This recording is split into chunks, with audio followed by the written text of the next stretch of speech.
So if I look cold, it's because I am cold. Okay. Well, hello, everyone.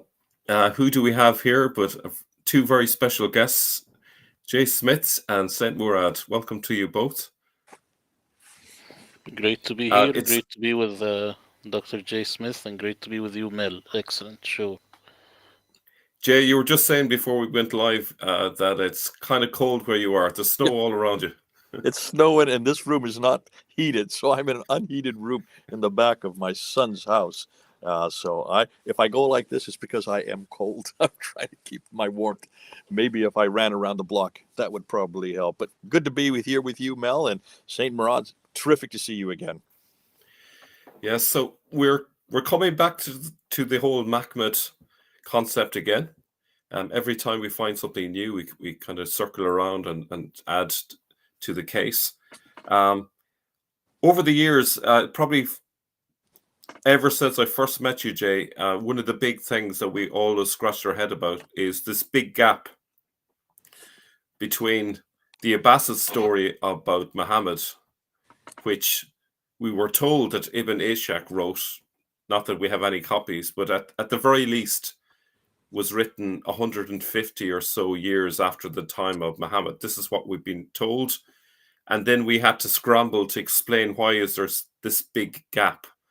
And no one could give us a real reason why there would be a gap, because they could easily have just written it down and they could show us the original manuscript, which is, it's not that difficult. Even just one folio, someone writing something down about this person called Muhammad. So we had this mystery of a big gap. But what if I told you that there are stories about Mahmoud, and they are from the 620s and 630s and all the way through this period where we thought there was a vacuum. And then suddenly, if I were to tell you that the story switched in the 750s, where this story got dropped like a hot potato, and a new story emerged, that's what we have got to talk about today. It's quite an incredible story.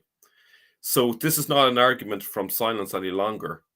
We can affirm that there were a group of Jews that believed that they were living in the time of the Messiah ben Joseph, and like any rational person, they wrote it down and they tweaked the story as history unfolded before their eyes, and they tried to make the mythology work. And eventually, by the 750s, they dropped the idea. And then, as we'll see later, the Abbasids had a free rein to introduce a new story.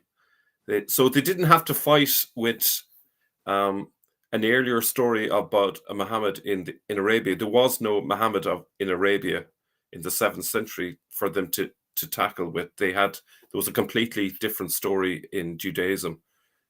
So what's your reaction, Jay, to this revelation?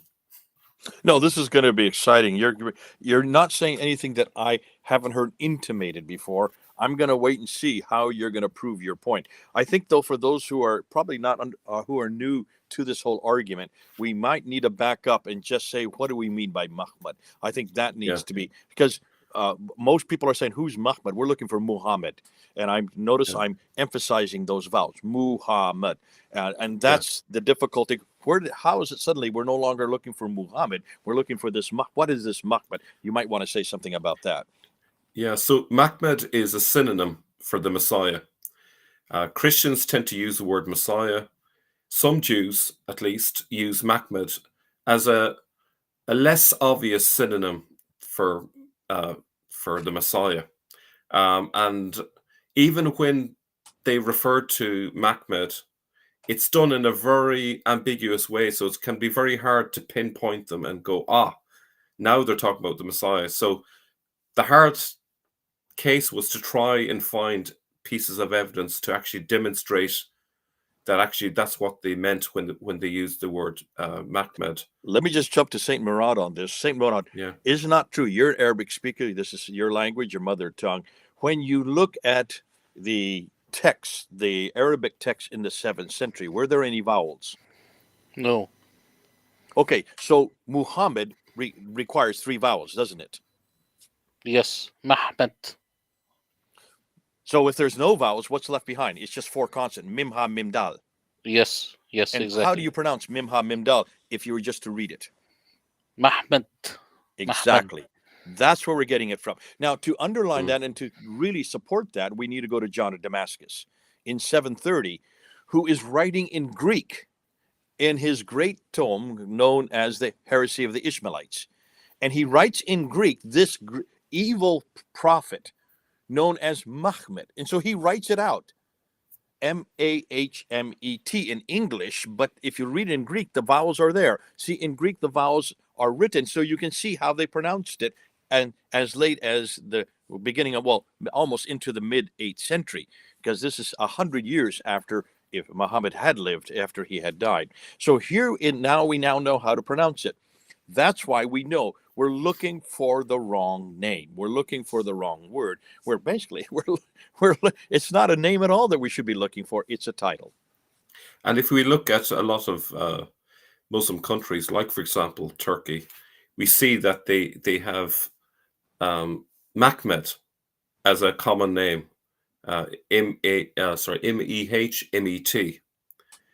But you can't get that name from Muhammad. It has to come via Mehmet. This is a point that Robert Kerr made, and so that kind of leads us to think that there was a different story going on in terms of how we got from Mehmet all the way to the story that Islam has presents today. Any other comments, Murad, before I start the presentation? No, I just wanted to emphasize that the Turkish, they say Mehmet. Mehmet. So they have it with a T in the last letter would be T. So this means it evolved from the MHMT. You know, this is very different than MHMD. Yeah, very good. So let me just get started here.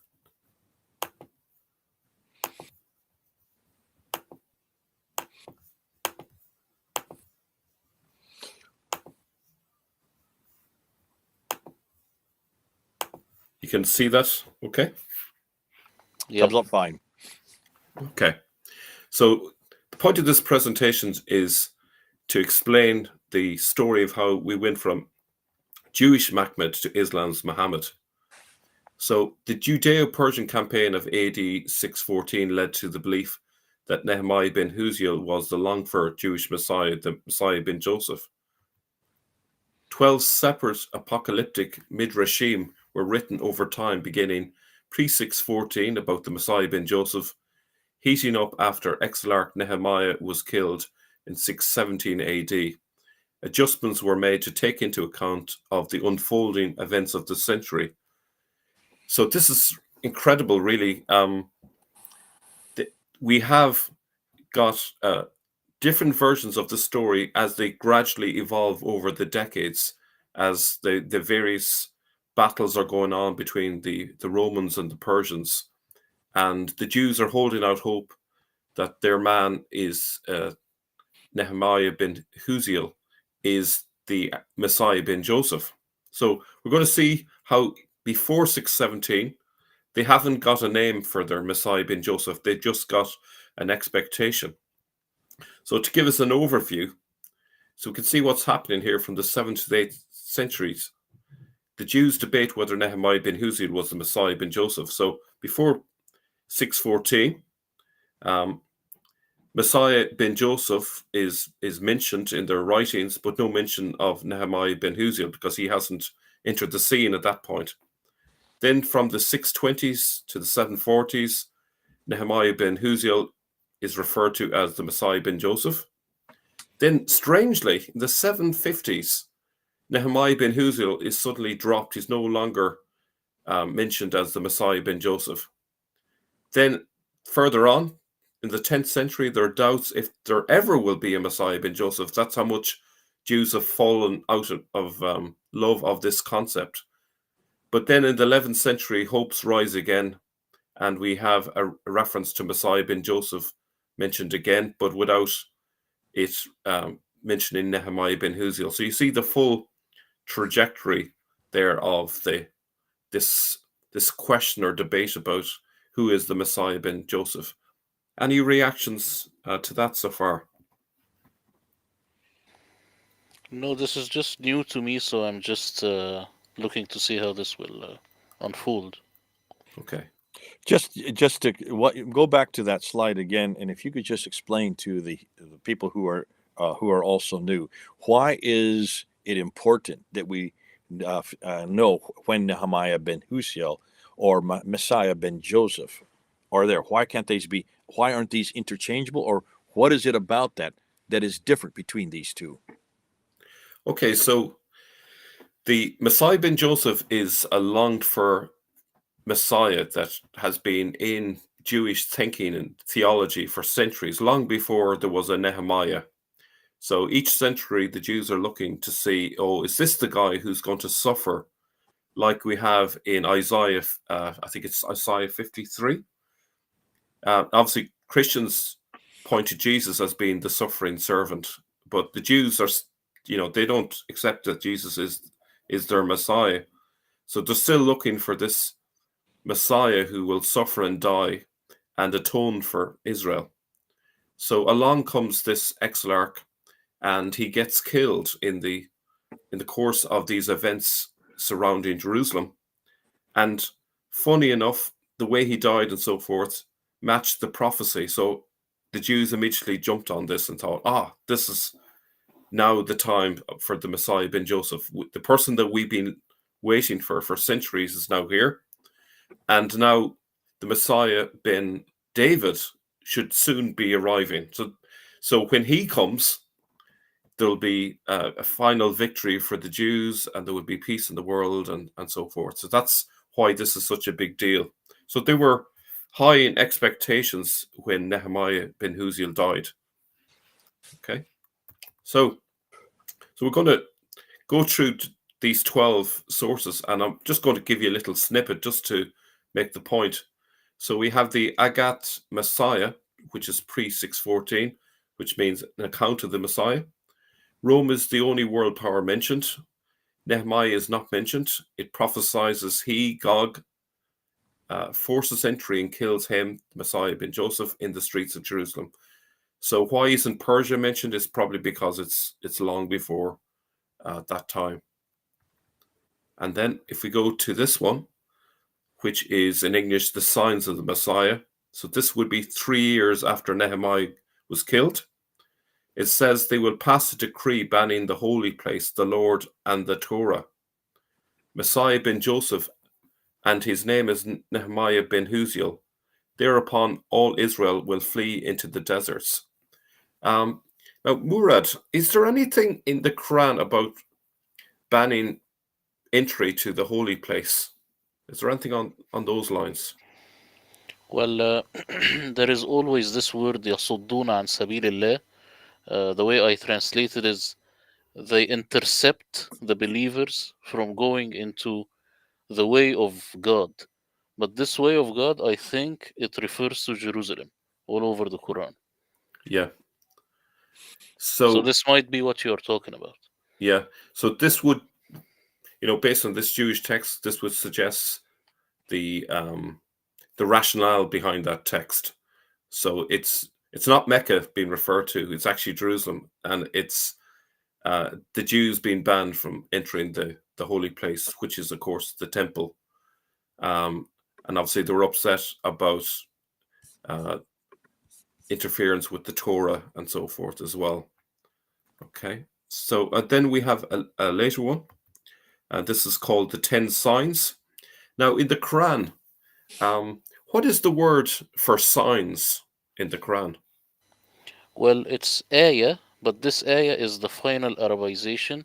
The actual Syriac word is atha, with 3 dots on the kursi. So atha, it became ayah, and this means sign. All right, atta.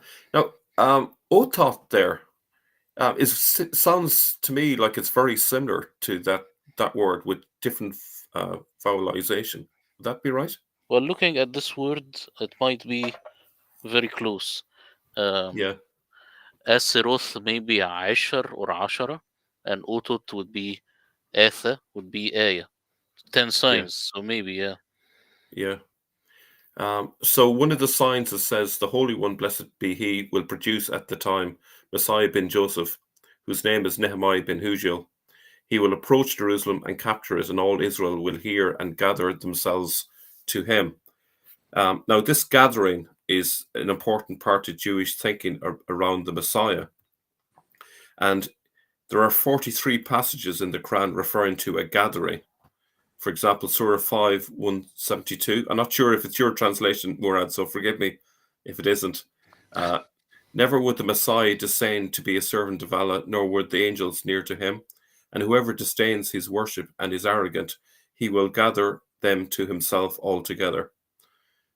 Surah 638, then unto their Lord they will be gathered. And again, and warned by the Quran those who fear that they will be gathered before the Lord. So in Jewish theology, the Messiah would be the one who's doing the gathering. And it's interesting that in the Quran, it's the same concept coming up of gathering. Any reaction to that? You know, the word in the Quran, it's hashara, and this word is very weird because it doesn't just mean gathering, it means cramming. You know, like if you want to jam a lot of people into a small place, this is Yeah, called jamming or cramming, yeah, something along those lines. So, this is what the Quran is actually saying. yeah. Okay. We also have this next one, the Great Palaces. 40 years before Messiah bin David comes, whose name is Menahem bin Amiel, will come Nehemiah bin Hujiel, a man of Ephraim bin Joseph, and he will stand forth in Jerusalem and call all Israel to gather to him there. Shirvan, king of Persia, will pierce Nehemiah bin Hujiel. Here the story is different. So here it's suggesting that it would be the Persians, or it was the Persians that killed Nehemiah. But they tend to play, the writings play around with who exactly killed Nehemiah, depending on their point of view. Nehemiah bin Hujiel and Elijah the prophet bin Eliezer bin Aaron the priest, and they will stand together on the great sea, and they will bring up the corpses that fell by the hands of their enemies. So here it's talking about a person called Eliezer as being the Elijah figure that accompanies the Messiah figure. Now, there was a person, funny enough, in the same period, which fits this very neatly, called Eliezer HaKalir. He was a Jewish poet who lived in Palestine at the very time of these events. He was born in 570 and died in 640 and wrote hymns for the three Jewish hags, or Hajj. Any reaction to that one? No, I'm just curious to know what comes next. Okay. So these stories, while they're mythological, they are based on historical people and events. That's the way they tend to do things in Just before you Judaism. go on, where are these Yeah. documents that we're looking at? They are in a book, and unfortunately, I don't have it to hand. Let me just see if I have it here. Okay, but that is a book that we can all get a hold of, is what you're saying. Yes. Oh, yeah, I have it here. Let me just. It's called Messiah bin Joseph, and it's by a guy called David C. Mitchell. And you can actually read these stories in greater detail. I'm just giving you a brief quotation from each of them. Well worth it. Probably over the last 10 years, I would say it's probably one of the most valuable books I've got. And funny enough, I don't think David Mitchell fully grasped the Significance. the significance of what all of these texts lead to. But he was purely just focusing on the Jewish side of things, not thinking about Islam so much. Okay, so then if we go on, we can see that all of this is in a chronological order. Then we get to the 630s, and we have the book of Zerubbabel. All Israel will mourn Nehemiah bin Huziel, who was slain. His corpse will be thrown before the gate of Jerusalem, but the beasts and the birds will not touch it. And then another quote is, Messiah bin David will come, Menahem bin Amiel will come, and Nehemiah and Elijah. So we can see there's a gradual development of the story. It's kind of like a lot of things. These stories are kind of growing legs, as it were. And then the 650s, the signs of Rav Shimon ben Yohei. The eighth sign is the Holy One, blessed be He, will suddenly bring forth Nehemiah bin Huziel, who's Messiah bin Joseph. The ninth sign, 30 eminent Israelites, and this is really interesting, 30 eminent Israelites will enter along with Nehemiah bin Huziel, and they will bring him, which is Armalus, which is Heraclius, a Torah scroll. Now, the Jews referred to Heraclius consistently as Armalus. It's kind of a mythological name for him. He will say, I do not believe in this Torah. Sounds remarkably similar to a story in the Hadiths, which of course is not historical, but it's interesting how similar it is. So in the Hadith version, a group of Jews came and invited the messenger of Allah.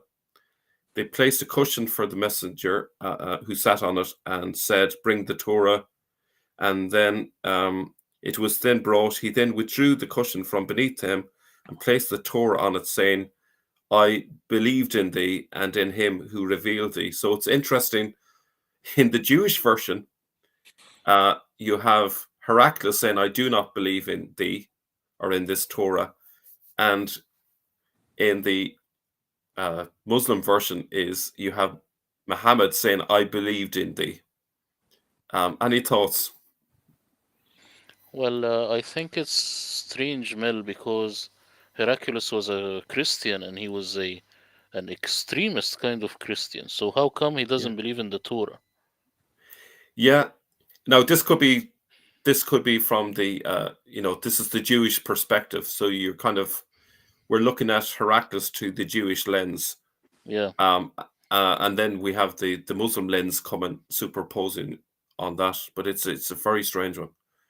I don't necessarily believe that this event occurred, but it was a popular story told. It's probably a folklore story told originally among the Jews.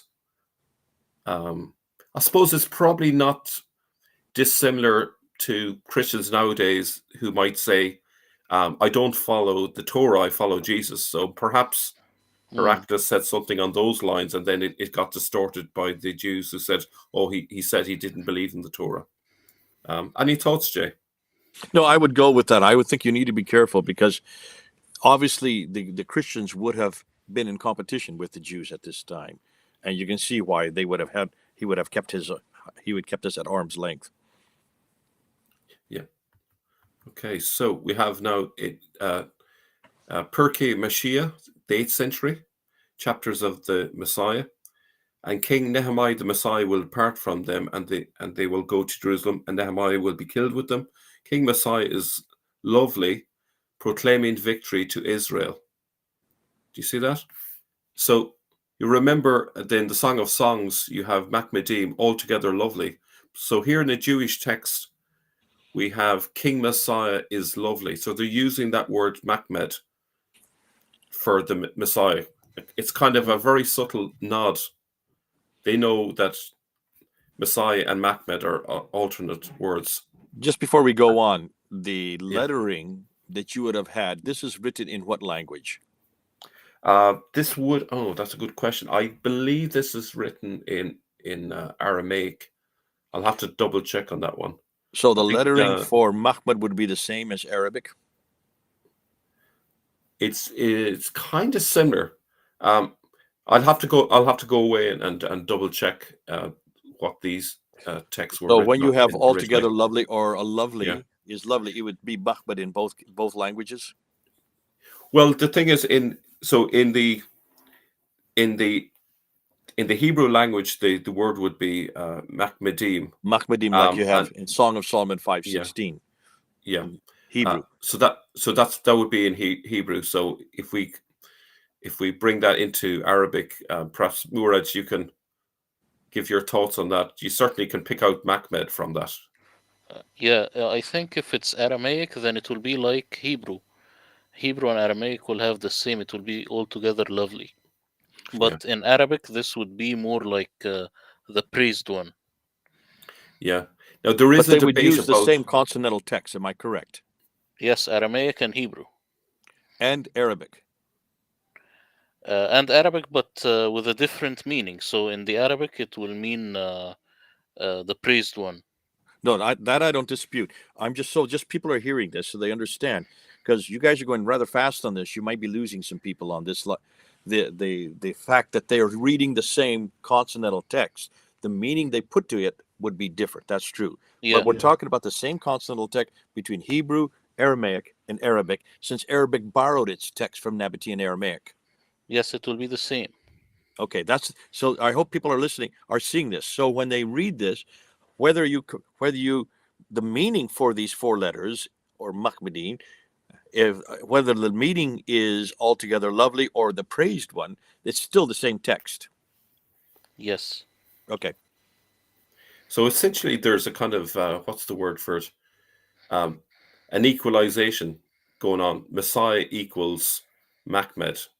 That's what they're implying there by the use of that word lovely, the desired one, the altogether lovely. So it says then, at the time when Edom, which is Rome, falls, heaven and earth will quake from the noise of its downfall, and half the world will be captured on account of it.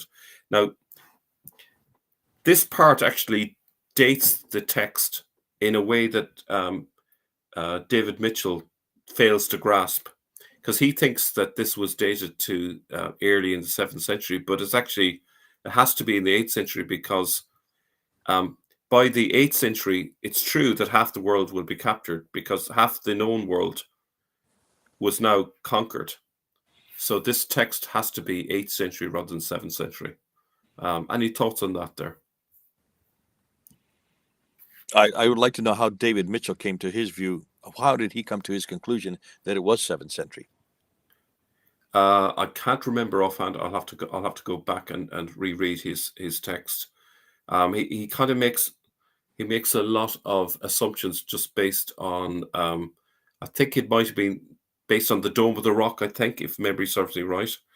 But I don't think he zeroed in on this side of it. Half the world being captured has to, in my view, make it much later. So sometime in the 8th century, possibly the 730s, 740s, that time frame, I would have thought. But we'll move on. Nisroch Rav Shimon ben Yohei. Okay, the mysteries of Rav Shimon.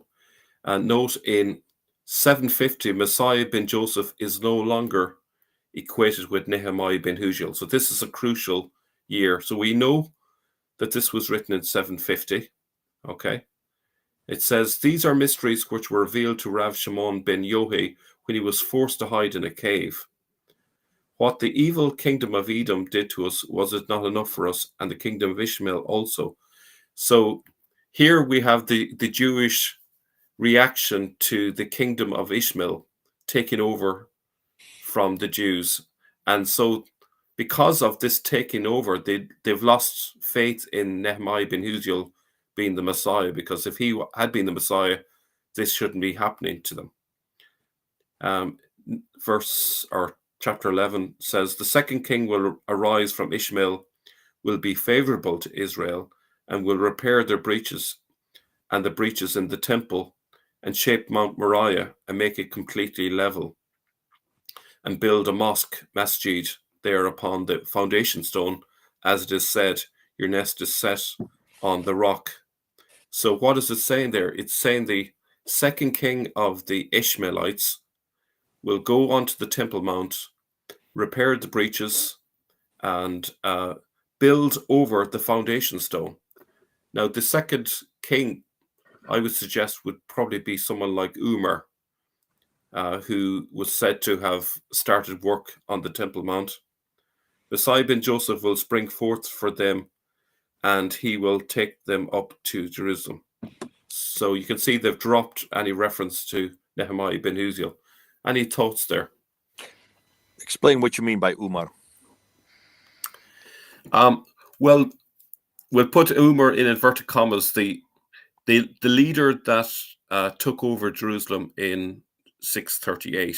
638. It may not be the Umar of Islamic tradition, but someone who was leading the Arabs in that. And where did he come from? Conquering. That's a kind of an open question. I'm not 100% certain where he came We've from. assumed he came from Hira, which today is Kufa, which is just south of Baghdad. Yeah, well, that would fit in nicely with the overall picture. Generally, people come from more populated areas rather than backwaters. Just so people don't confuse it, this is not the Umar of Abu Bakr, Umar, Uthman, and Ali are the rightly guided caliphs, who would have come from Medina in the Yeah. Hijaz, down in central Western Arabia. This is the Umar from much further north. He would have been a populated area. Most would have assumed that this Umar is from Hira, who comes west and conquers Jerusalem in 638. Sophronius wants to have him come and pray, and he refuses to pray. He doesn't because he is not a Christian. So where does he go to?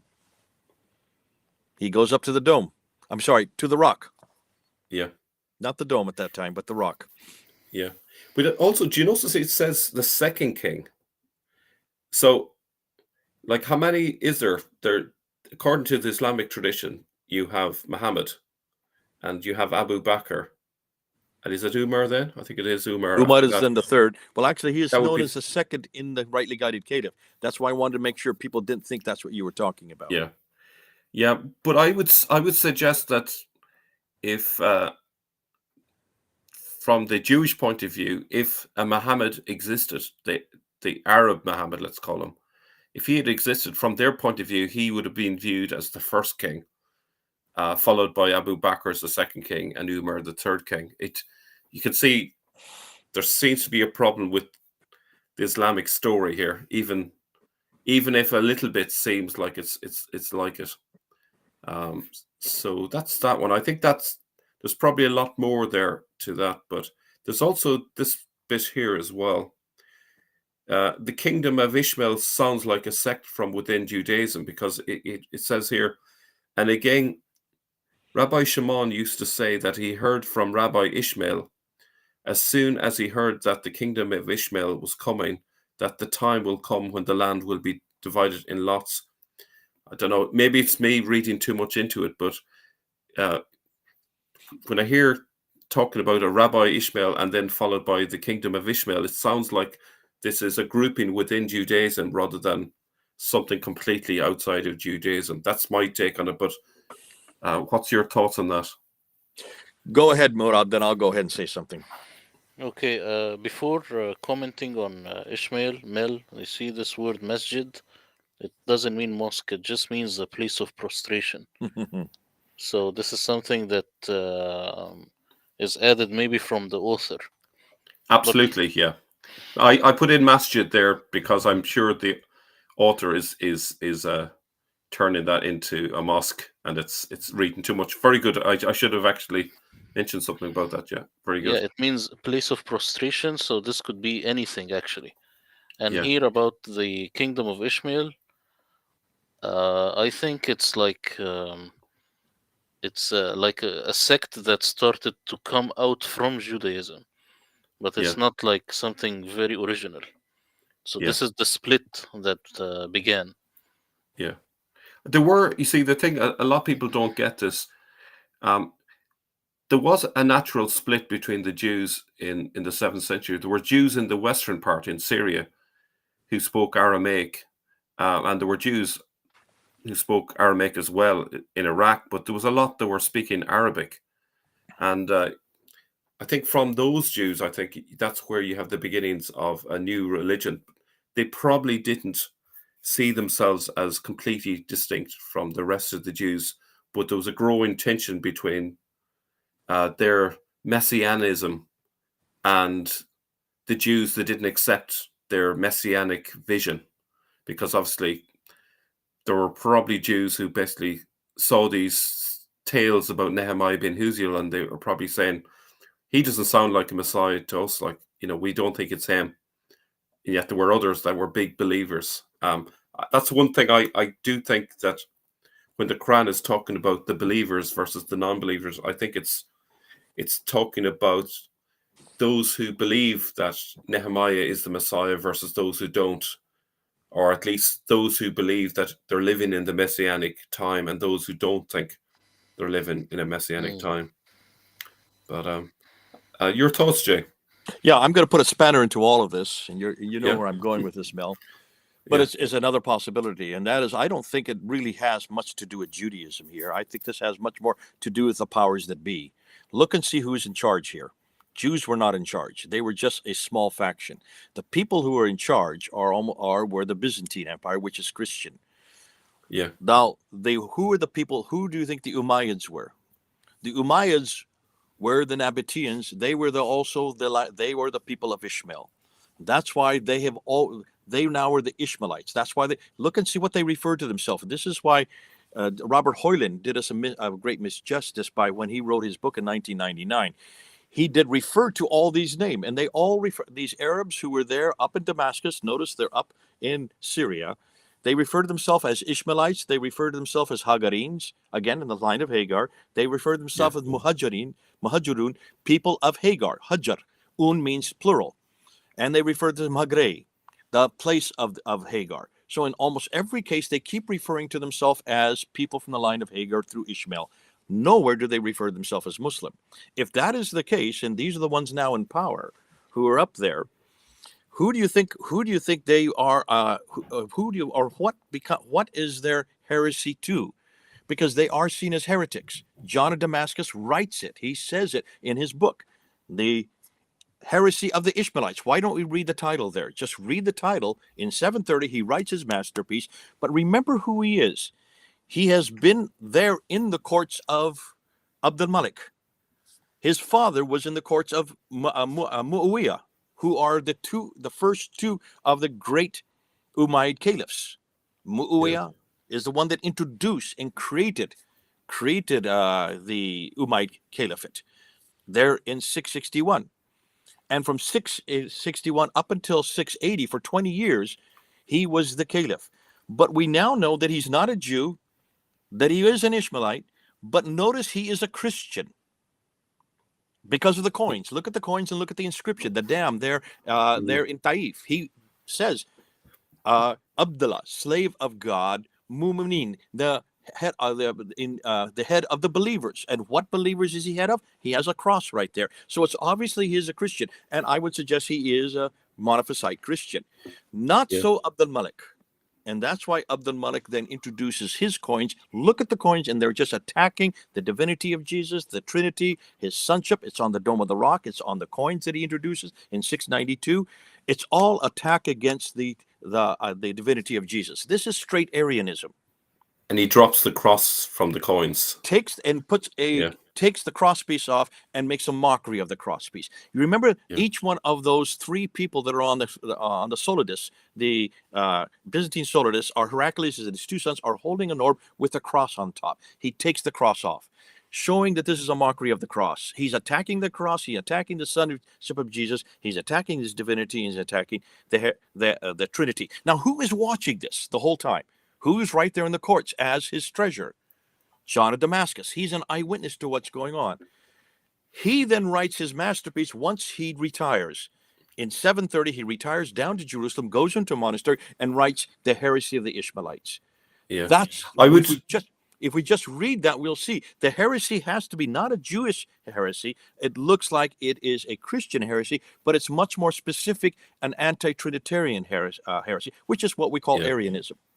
Yeah, I think I probably would kind of go somewhere between, the position I've kind of presented and your position, which is kind of like a hybrid. But there's definitely has to be a large number of nominal Christians involved in this movement. Well, the Christians are all over that place. There are very few Jews. They're mostly Christians. And you have to go with who are the great powers of the day. Now, can you understand then why Abd al-Malik had to build the Dome of the Rock where he did? Right there on Mount Moriah, where the Mahmud's going to return, where the Jews are still waiting for him and the Christians are waiting for him to return a second time. But I'm just wondering, how is it that the Jews become so important suddenly in an environment where they're mostly Christians? The Jews are not only do they not have any political power, like the Byzantine Empire, but the Umayyad Caliphate is the second biggest superpower of its day. What would the heresy be? Why would all the inscriptions that Abd al-Malik writes have nothing to do with Judaism, but everything to do with Jesus Christ? Yeah. These are all attacks. These are all polemics against the divinity of Jesus. I don't see much of a polemic against Judaism here. Yeah. just to push back a little bit on the writings of John of Damascus, certainly Robert Kerr would consider the section on the Ishmaelites to be an interpolation, probably written by other Christians at a later stage. If that is true, that would suggest that even the basic story of Islam got developed later. But I think I'd like to hear more from Robert on that at a Okay, later with stage. toss John of Damascus out. What do we have left? What do you have left from that time period? You have the coins and you have the inscriptions. Just read those. Yeah. Anyhow, just to put that in there as a possibility, as another way of looking at it. And I would suggest that this makes sense to me because this is something that Christianity has had to deal with from the very beginning. The Edomites, they were also they are also against the divinity of Jesus. Arius, who was also against the divinity of Jesus, and he was nothing more than an elder in the 4th century when they had to convene the Council of Nicaea to confront him. That's how serious it was. If it was there in the 2nd century, if it was there in the 4th century, why should we be surprised that it would not raise its head in the 7th century? But at this time, not by an elder, not by a sect that didn't really have much of an influence, by the caliph who controlled all the land from by this time when Abd al-Malik comes to power and builds the Dome of the Rock from over in the west, you have, in this case, your side this way, you have from Spain over here to India over here, and from Turkey down to Yemen. So he's the second biggest power. When he then says this, it sticks. It has much more of an impact. I don't see how Jews can make that much of an impact since they didn't control much of anything. Actually, I think there were an awful lot more Jews in the 7th century, and a lot of them converted.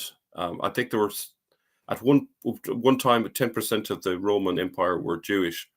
But it's obviously changed a lot, and there have been periods where lots of Jews, particularly during Messianic periods, Jews would convert en masse to what they believed was the Messiah's movement, the Messianic movement. So I think that's what happened. But then that doesn't fully explain things because obviously we see lots of crosses. So I think there must have been. You've got to deal with what evidence we have in our hands. Now, this evidence that you're stipulating here, I don't have a difficulty with having two different. It doesn't make sense. I mean, it makes sense to me that you would have both Jews and Christians who are confronting this heresy, because this heresy is very much this heresy is very much, and for the Christians, it's very much attacking the Trinity and the divinity of Jesus. That's why it makes sense that it's seen as a heresy of John of Damascus. Whether or not you like John of Damascus or you want to throw him out, if you start throwing John of Damascus out, you might as well throw out everything we have that's written in that period. Where do you stop? But you can't throw out the coins, and you can't throw out the inscriptions. No, certainly.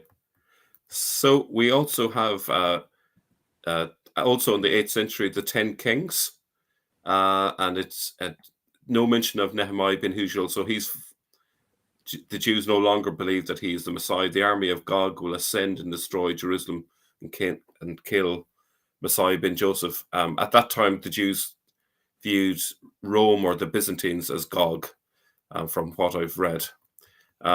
If we move on then, the Book of Beliefs, 10th century.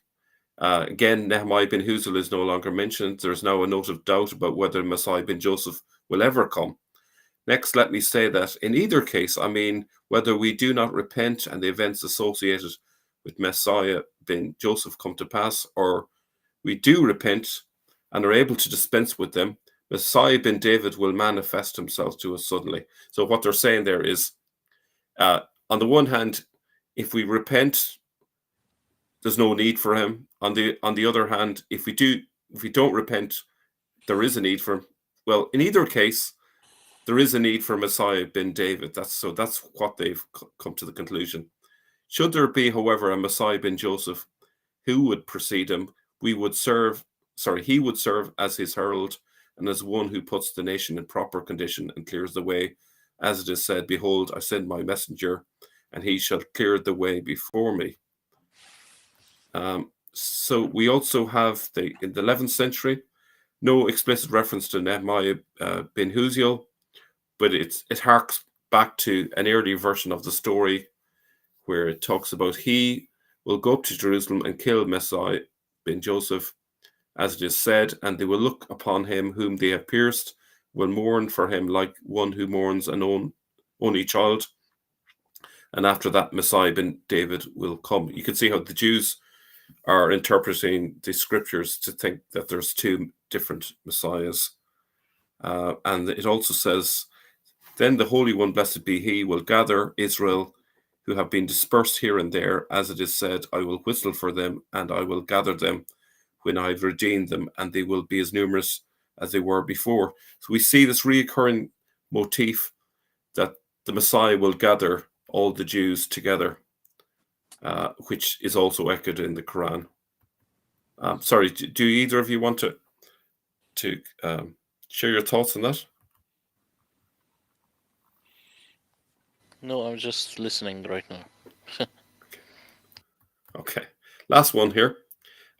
This is it goes into the 11th century now. It says simply, then Messiah ben Joseph will go up from Galilee to Jerusalem along with those who gathered to him, and they will kill the governor appointed by the king of Edom, Rome, and those with him. Why will Armilus be given the power to kill Messiah ben Joseph? It also says. So we can see the full sequence of their stories now. So to remind ourselves then what has happened over the centuries before Nehemiah ben Huziel, they didn't have a name for who it would be apart from Messiah ben Joseph. And then in the time of Nehemiah, they thought, oh, this is the guy, this is our Messiah. But by the 750s, they drop him. The Arab conquest has basically taken off, and the Jews can see that they are no longer likely to gain power. So they can't imagine that Nehemiah was as significant a person as they thought he was. They even dropped the idea of the Messiah ben Joseph in the 10th century. And then gradually the idea comes back again. But if you look at it today, if you ask your average Jewish person about Messiah ben Joseph, they'll say, we have no idea about this person. He's hardly known. Whereas Messiah ben David is a well-known figure for both Christians and Jews. So any thoughts before we move on? I just wanted to tell you that someone who speaks Syriac told me before that the word Muhammad, but this is you have to take this with a what you call a pinch of salt. That the name Muhammad, if you translate it into Hebrew, it would be Menachem. So this is just something that I just keep in mind that you might need it in the future. It might be right. So Muhammad could be Menachem. Okay, so say it one more time. So you saying that Menachem. how The did you name get Menachem. so how did we get to Menahem? From what becomes Menahem? I mean Muhammad, the Arabic Muhammad. If you were to understand it in Hebrew, it would be Menachem. If you will to Right. translate this into Hebrew. Yeah. Right, because that's actually what shows up in the story there. They have Menahem as the name of the Messiah ben David in one of the stories. So that's interesting. Wow. Okay. So it might be likely. It might be true, Yeah. So,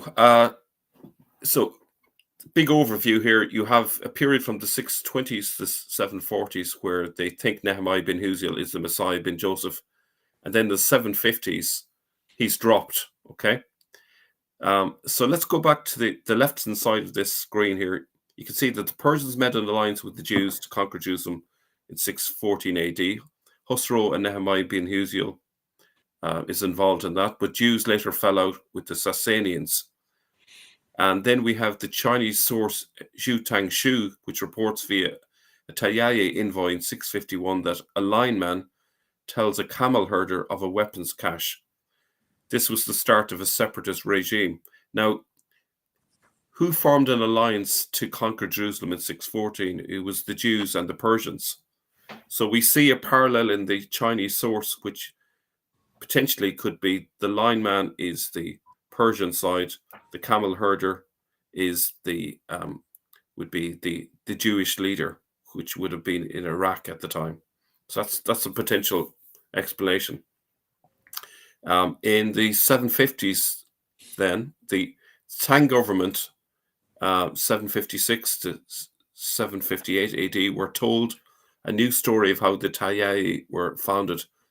So in this version, there was a man from Ben Yi Shi Shen, Banu Hashim is how it's often interpreted, Banu Hashim, called Moki Mo, or possibly Mahmed or Muhammad, who was very brave and wise and was hailed as the king by the tribe people.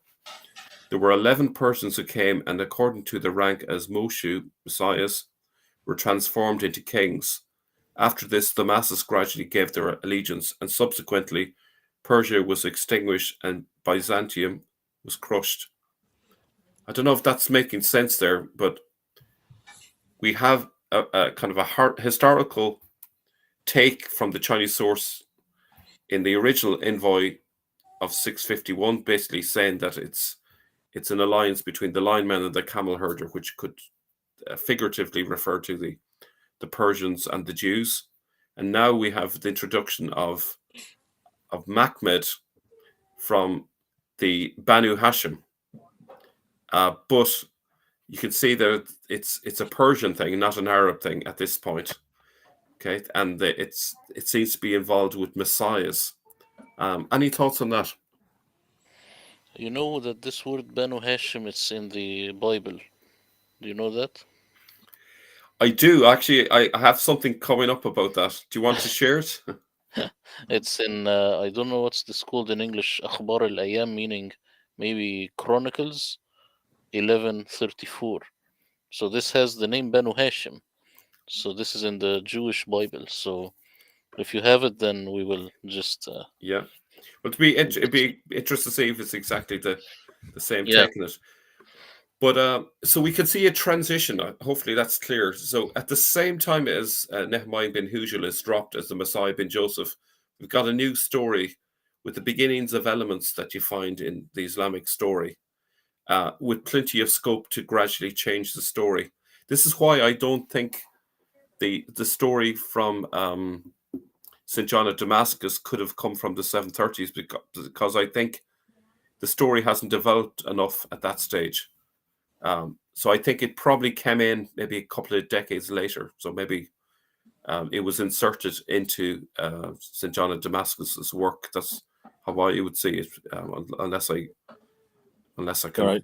Also, find a I way think it's to. important to point out that why you're bringing up the Chinese sources, because they haven't been tampered with. There was no way Yeah, that the Abbasids or later on the Ottomans. We're even we're thinking possibly that much of everything we know about Islam is more Ottoman, because the extant manuscripts don't only start to appear in the 11th century. There is no 9th and 10th century yeah, Ibn Hisham or Al-Waqidi or Sahih Muslim Ibn Dawud, Bukhari. None of these are in the yeah, 9th and 10th century. They only start to appear in the 11th all the way up into the 16th century, which is the Ottoman period. Nonetheless, uh, whoever came, they always destroyed what was before. So the Umayyad, that's yeah, why we don't have anything from the Umayyad period, no documentation. It's all been destroyed by the Abbasids. We don't really have anything from the Abbasid period. It's all been destroyed. Now, it's not to say these people didn't exist in the Abbasid period. I'm sure there was an Ibn Hisham or Ibn Ishaq. I'm sure there was someone named Al-Bukhari. It's just their material is not from that time period. Their yeah, material, the manuscripts are much later. So if this is the case, and everybody's destroying that which has happened, they can't touch these Chinese documents because they're way over in China. They don't have yeah, jurisdiction over them. That's why they're a great window, a testimony into this time period. And I'm glad you're bringing them in, because it might be better to use this material than probably, as you say, if you don't trust John of Damascus, then use this, because at least this would have not had that tampering. yeah. I had a very interesting example of how much Chinese can distort a name.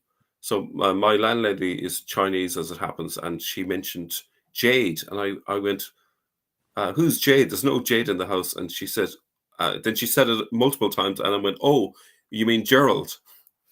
So if you can imagine, Gerald can change to Jade in terms of the phonetics.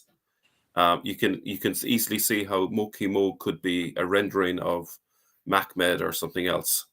But even Penny Shi Shen, I can see that being very close to Banu Hashim. I can see that probably more clearly. Okay, so going to move on. There was a man from Bani Shishen, Banu Hashim. Was this the one that you had, I wonder? This is a midrash on Proverbs 19:21. Rabbi Huna counted amongst the 7 names of the Messiah also Hashim Sidkenu, the Lord our righteousness. So Hashim, according to a Jewish text, is the name or one of the names of the Messiah. So isn't it interesting that Muhammad comes from a tribe called Hashim? Any thoughts? Yeah, Hashem, it would be Hashem, meaning the name, which is Yahweh, Exactly. not Yeah. Allah. Yes. Exactly. So this So- is a very powerful connection, of course. And of course, actually, according to this, the Messiah would be God ultimately if they go deep into this. If one of the names of Messiah is the name, then it must mean that Messiah is God. Some Jews actually accept that idea and some don't. But you see the problem. If we have got already the invoice going to China saying that this Mahmed is from Bani Shishen or Banu Hashim, they're actually confirming really that what we're dealing with here is a Messiah figure rather than a prophet from Arabia. And the fact that they are talking about Persians, not Arabs, is it also strengthens the case that that's what they're really talking about. Any reactions, Jay? So people realize this is the beginning of the Abbasid period when these documents were written by traders who have been in contact, physical contact, eye-to-eye contact with those in the Abbasid Empire, had returned home and wrote what they saw and heard. Yeah. So none of the Sarah have been written yet. That this is going to take, it's anyone's guess, from your research, Jay, there is nothing really, is there, from the 8th century that we can confirm? I would be careful with that. I would suggest, yes, there is. I would suggest there is an Ibn Hisham. I would suggest even there is Ibn Ishaq. However, what you're finding, even between Ibn Ishaq and Ibn Hisham, the traditions say very clearly that Ibn Hisham did not follow and did not take verbatim what Ibn Ishaq wrote. He took it from the students. There were 3 students of Ibn Ishaq, and he only took from one of those students and threw the rest away. So already, you already have an admission that a lot of that was left behind. That admission in the 9th century. Now let's go to the end of the 9th century, and we get to the story of Al-Bukhari. Remember, Al-Bukhari was given 600,000 of these stories, and he whittles them down to 7,683 or whatever it is. So he throws out 98% and only retains 2%. This is in the Islamic tradition. They're already admitting that what Al-Bukhari received, he threw out 98%. If that's an admission there in the late 9th century, obviously this is something that they wanted the world to know. They wanted the people to know. They wanted to know who are the ones that wanted to know them? Well, look and see when the first extant manuscript of Al-Bukhari is introduced. And the first one is introduced in the 11th century, but there are 9 volumes. The other 8 are not introduced till the 14th and 15th century. Bingo. So that's what they wanted you to know. So they're already admitting that there is an awful lot of censorship going on. But they redacted back to Al-Bukhari, giving these 600,000. They redacted back to him, saying this happened during his period. Thank goodness, if they're admitting that much already, then obviously there are many different renditions. And I would suggest that Ibn Hisham, Al-Bukhari, also Al-Bukhari, they became household names, but they kept on being changed until finally the extant manuscript that we have in our hand today. That extant manuscript is from the 14th and 15th century. That is 800 to 900 years after Muhammad. So can we see, in some ways, everything we're going to talk about has to come from those traditions, those stories, but they're Ottoman imposing back, and they're the ones who are suggesting that there has been wholesale censorship all the way through these 800 to 900 years. Yeah. Well, you notice that in the 8th century, who are the stars of the story that is given to the Chinese? It's the Persians, right? But that's in the 8th century. Yeah. When the Arabs become more and more powerful, they obviously have to remove all the reference to the Persians, with maybe And the that odd becomes, exception. yeah. Now you can see why the Sunni Shiite split had to be introduced at that time. And look at the first reference we see to Sunni Shiite. That's not till the 12th century, from any Exactly. documentation we can find. 12th Yeah. century, yikes, that's 500 years after Muhammad. This did Yeah. not happen in the 7th century. It was introduced in the 12th century for political reasons, and I would suggest it was over just what you're talking about. It's to eradicate this idea that the Persians have direct lineage to Muhammad. No, no, no, no. We, the Arabs, are the ones who have direct, and it must be through the ulema that's chosen. It became a Yeah. political. It became a political a polemic, and that's why even today you have this hatred between the Shiites and the Sunnis. And one believes that they have direct lineage, that's the Shiites, and the others believe it's not important that you have direct lineage. You must have it. It must be chosen from the Yeah. ulema. But that's a E- political quagmire that's still being enacted even on in our news as we speak. Yeah.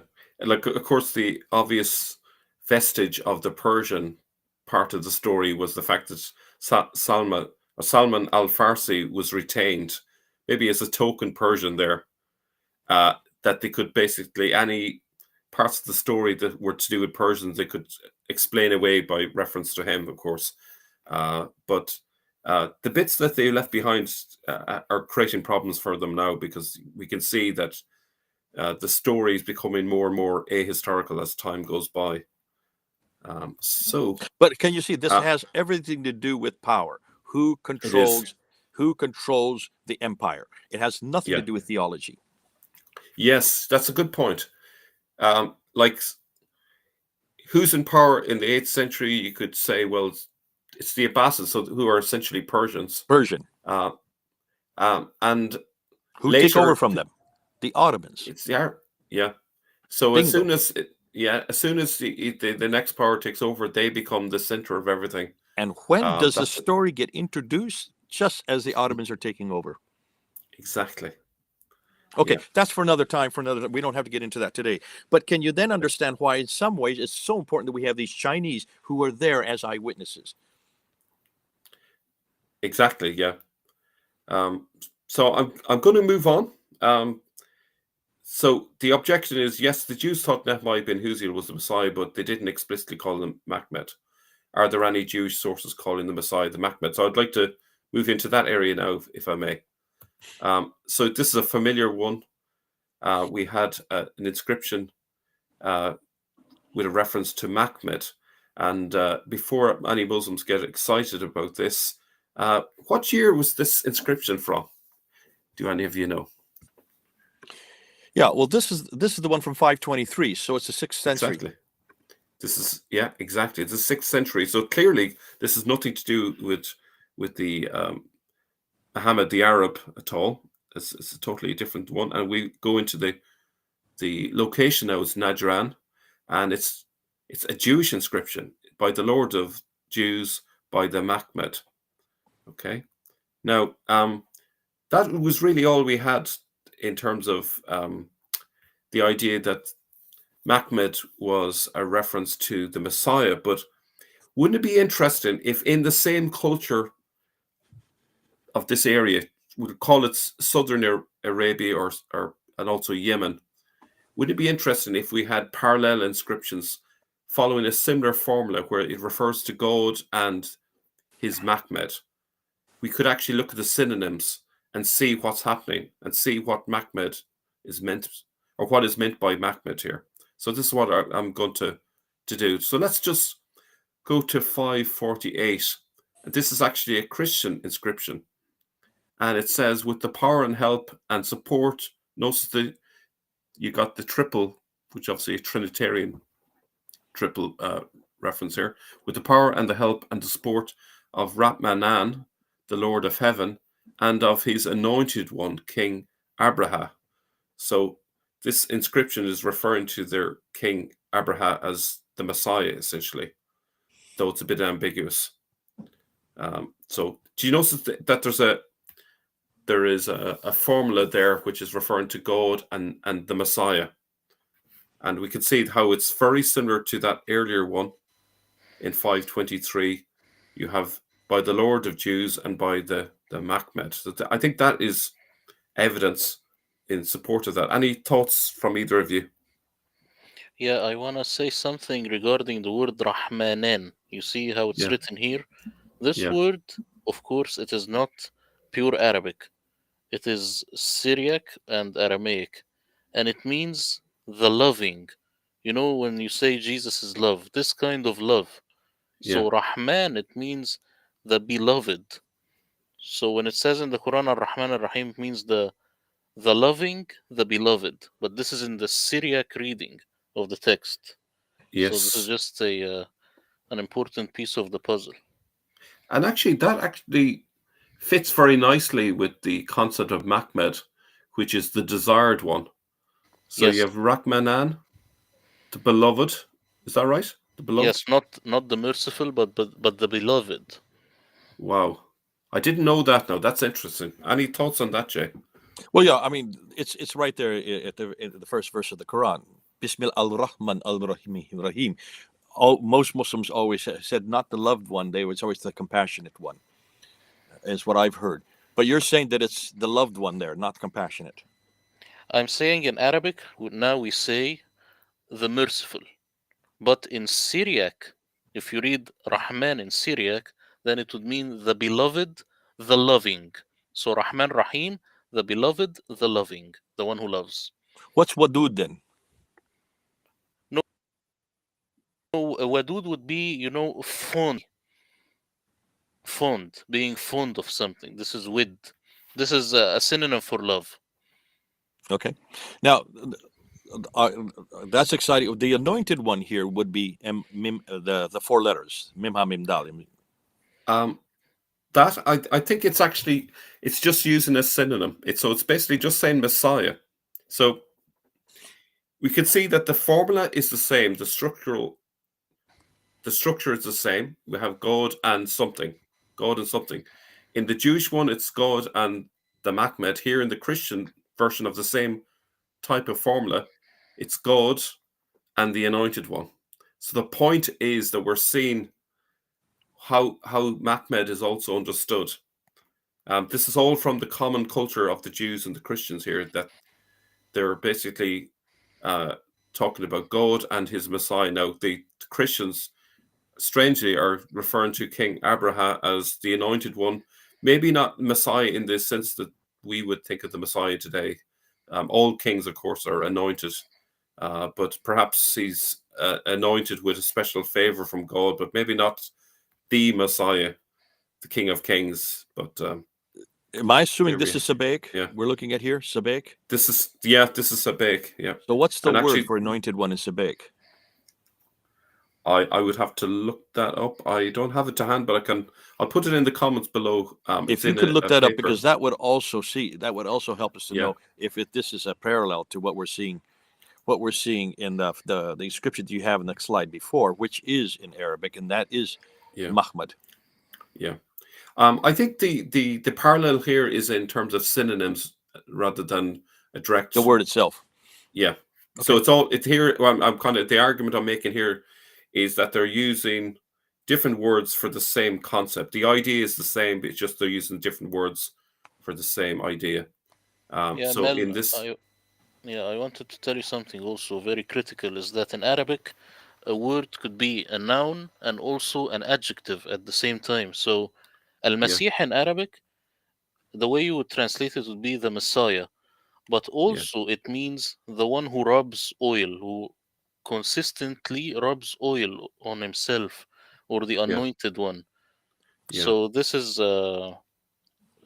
it's just synonyms within the same word. Yes, yeah, yeah. Okay. Now, the often cited Abraha inscription of 553 AD, this is 30 years after that Jewish one, is from the Christian side. In other words, it's the Christians who are making this inscription after the Byzantine Ethiopian victory over Jewish Himmerite rule. Procopius describes Byzantine maritime assistance for the Ethiopian expeditions against Du Nuwas, the Jewish Himmerite rule of Yemen. And if we go down a little bit further, the Murigan inscription in South Arabia, written in Sabaean, records the victory of Abraham's forces at an oasis called Taraban, which is located 100 kilometers east of Taif, itself located directly about 100 kilometers to the southeast of Mecca. The inscription describes, not that Mecca existed at that time, of course. The inscription describes Abraha's forces as a sort of confederation of Kenda and other Bedouin allies headed by Abba Gabar rather than being Ethiopian troops led by Abraham himself. And the inscription is dated to 553 AD, which is a problem for Muslims if they think that Abraham went there in the year of Muhammad's birth, but that's another issue. It's way too early for it to be the year of Muhammad's birth. But this is what it says according to this translation, which is, I can't remember the guy's name that wrote this paper, but again, that'll be something I'll add to the notes afterwards. By the power of the merciful one and his Messiah, the King Abraham. So we can see again a reference to God and a reference to his Messiah. Any thoughts?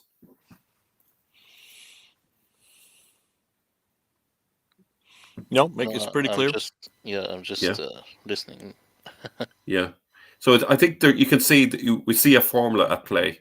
And I think we have to recognize when you see formulas, we can be a bit more certain about the intended meaning because the formula kind of guides the reader to know what to expect.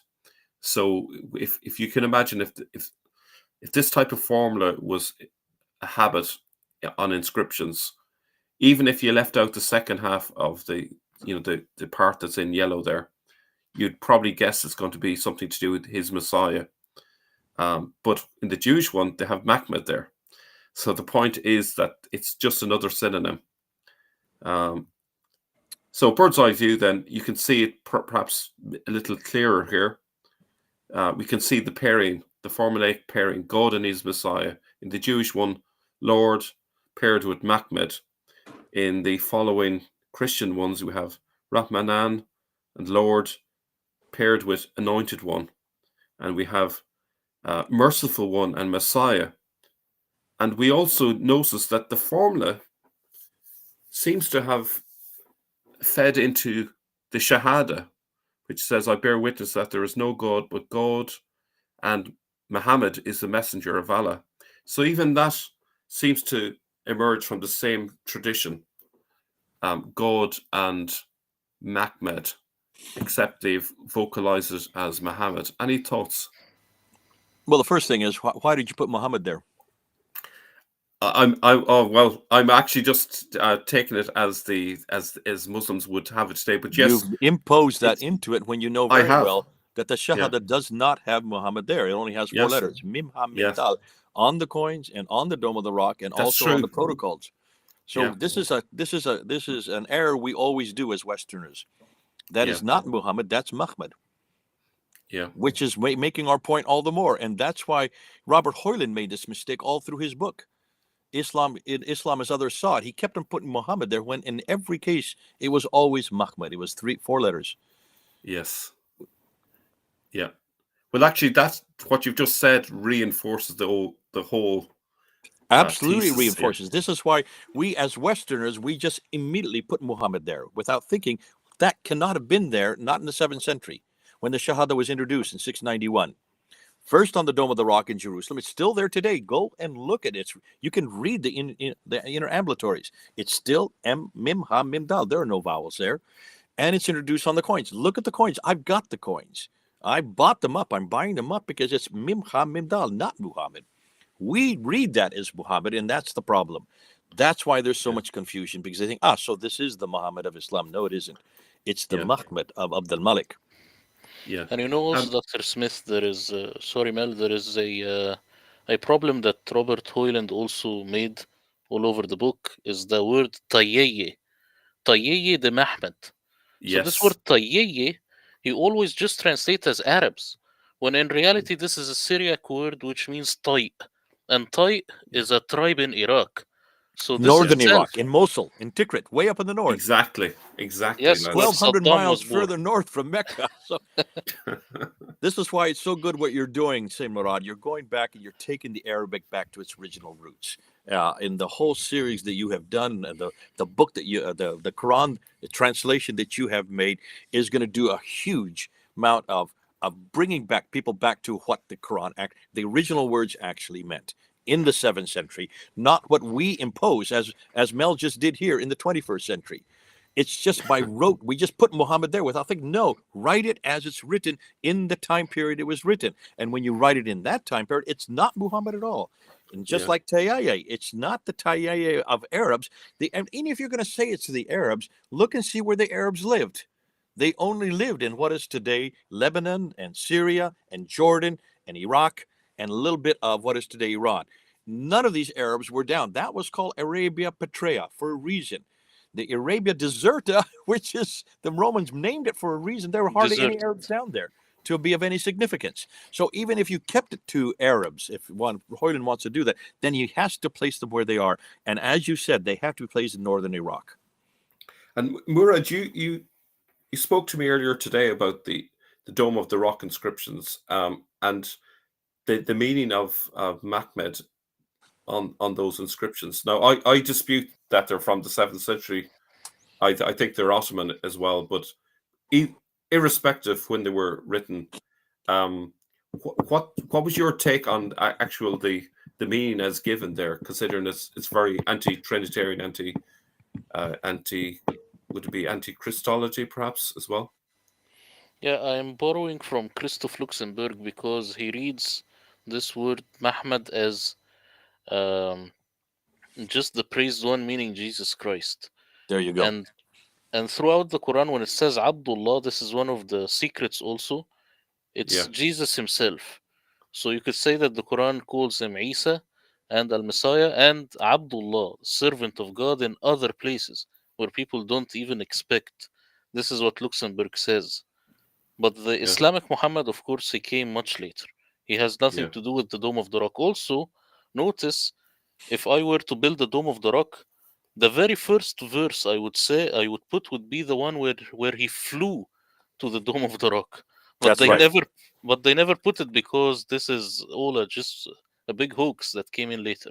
You know, I Yeah. debated this back in 1997 with a guy named Abdul Green at a university there in London. And he introduced the Dome of the Rock. And he says, there is Muhammad right there in the Dome of the Rock. And I said, okay, where is any reference to chapter 17, verse 1?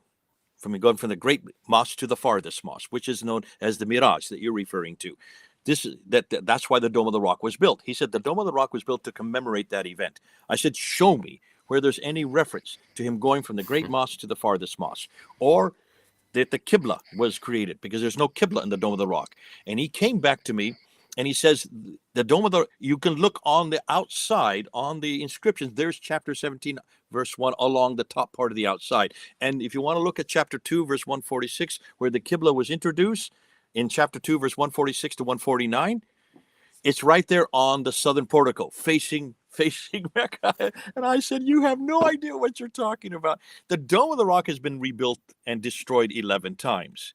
The only part, and this is where Mel and I disagree a little bit, the only part that is original are those ambulatories. Those, in fact, the chapter 17, verse 1, which is on the outside of the dome, and the door, which has chapter 2, verse 145 to 149, were built in 1876. 1870, that's the 19th century, because of this problem, because they had to have some reference to chapter 17, verse 1 and chapter 2 for the Qibla and both the Miraj. They had to have there on the building to make sense that this building was built for that reason. That's why it's so important to go back to the 7th century and just read what was there. Now, of course, Mel and I disagree as to whether or not that those inscriptions are there. Nonetheless, forget about the Dome of the Rock. Then go to the coins. Look at the coins. You can't dispute the dates on the coins. And the coins, look at the coins. Especially look at the one that Abdul Malik introduces in 696. He introduces coin with the Shahada right in the middle. La ilaha illallah Muhammad Rasul, not Muhammad, but Muhammad. And all around the upper around it, look and see what he writes. Say not three, for God is one and he has no son. Why would he write that in 696? And on the backside, For God is not God does not begetteth, nor is he begotten. That's attacking Jesus' divinity. It's attacking his sonship. It's attacking the Trinity. And it's saying that there is only one God, and the praised one, the anointed one, the Mahmad, is the messenger of God. If the coins do not lie, that's the beautiful thing. They're made Yeah. out of gold. They're made out of metal. And you can say when the Dome of the Rock was built or not, but you cannot say that these coins were created at a later date because there's so many of them. I even have one right here in my house. I bought them just so that the Muslims do not melt them down, so we won't have this as evidence against it. So Yeah. I would suggest that this Muhammad that is there in the Shahada, introduce on the coins, introduce as the anointed one or as the praised one. I would suggest that's what's going on here. Yeah. Yeah. You see, I think you made the point very well there. You could substitute the word Mahmed with Messiah there, or anointed one. That's the concept. Because That's the who idea is the that anointed one? Who is the anointed one? Who are they? yeah. What is the Messiah mean? He Yeah. has to be the Messiah. You're right. And Yeah. I mean, you've done on other episodes on Ambrose, St. Ambrose in Oregon, who also referred to this. Ambrose was in Yeah. the 4th century referring to the Mahmud as the Messiah. Exactly. Okay. So just leads on nicely with the concept of Mahmed being the desired, the precious, beloved, and so on. I'm looking now at an argument that the Jews considered Mahmed to be the Messiah beyond what we've seen. And this argument is a little bit more oblique. I wasn't sure whether to introduce this, but seeing as we've established the parallel, I think it's probably worth looking at it in any case. So we have the word Mahmed. Now, there is another word that Jews have in Hebrew, which has the same meaning. And so often this other word is often used interchangeably with Mahmed. And that word is Himda. Again, you can see it means desire. Okay.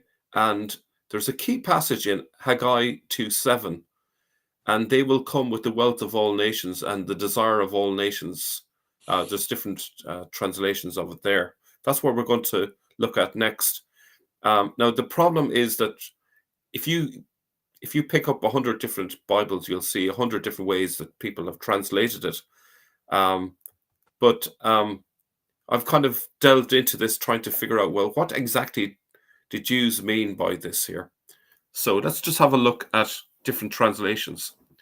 Haggai 2:7, the verse says, I will shake all nations, and the desire of all nations shall come, and I will fill this house with glory, says the Lord of hosts. Now that translation there, well, from a Christian point of view, who is the desire of all nations?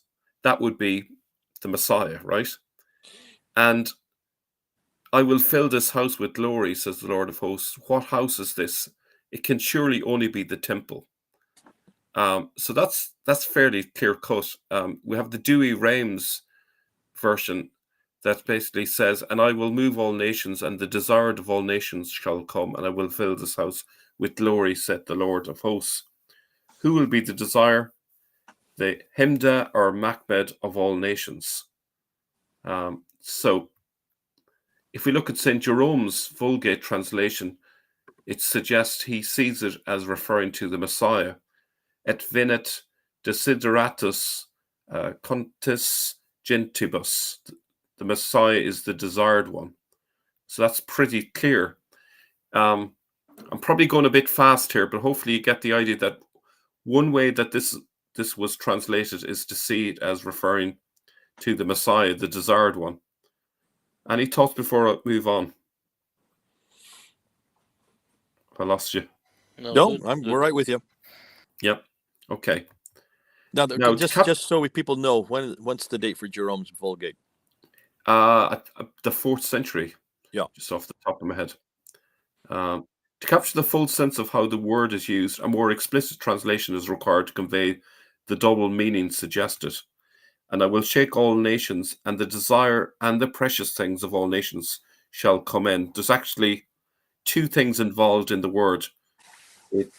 There's the desire and the precious things of all nations. It's a plural. So this kind of has thrown a spanner in the works in terms of trying to understand what seems like almost bad grammar. It requires a little bit of digging to work it out. Now, the Masoretes associated the Lord of hosts not only with the anthropomorphic angel of the Lord, but they made this association with the anointed son of David. To this, we turn to the Masora Magna. To this end, we can ascertain the suggestions made by the Masoretic editors as to how to read and understand this verse. So, what is the Masoretic text? This is the Jewish form of the Old Testament that was used from, well, in Christian times, let's say. Would that be a fair summation? The Masoretic text is the one that we use for the Old Testament. It's 911, so it's a 10th century. 10th century, yeah. So the editors actually give clues to how they interpret that key verse, Haggai 2:7. So they have this entry 2379, which suggests it's referring to the Messiah. So we have this clue, which is you have the Messiah's glory, the glory of the Lord in the temple, which is indicated with Haggai 2:7, and there's other text that are interlinked there in the note, which implies that the desired one referred to is the Messiah. Okay, and this was, as you rightly said, put together between the 8th and 10th centuries. Okay, so that's very close to the time that we're talking about here. That's obviously the Jews didn't just suddenly think of Mahmed as the Messiah in the 8th to 10th centuries. They must have thought of that long before then. Now, this is a little bit harder, but in a paper that I looked at, it talks about the accentuation marks, which is the way that you read the text to emphasize the meaning in the different parts of it. And this is a pictorial translation into English there in terms of the different parts of the meaning. In this example, the shaking of the nations will inaugurate Messiah, which is Mahmed since 1, and precipitate the Gentiles to bring riches, i.e. Mahmed since number 2, to Jerusalem. This presentation of the Messiah and the material wealth of Gentiles will therefore fill the house of the Lord, the temple in Jerusalem, with glory. So that's how it's been understood in the Masoretic text. And I've left you some references there for people to follow up on this. The Masoretic editors provided guidance to their margin and endnotes to Jewish rabbis, who in turn would guide the reading or singing and interpretation of the biblical text. So these marginal notes are what you can use to be confident in saying that the desired one refers to the Messiah. So the Mahmed, the other word that we saw a second ago, let's go back to it here. The Hemda, so Mahmed, Hemda are referring to the Messiah, amongst other meanings. It doesn't just mean the riches and so forth. They also include it referring to the Messiah, but it's kind of hidden away.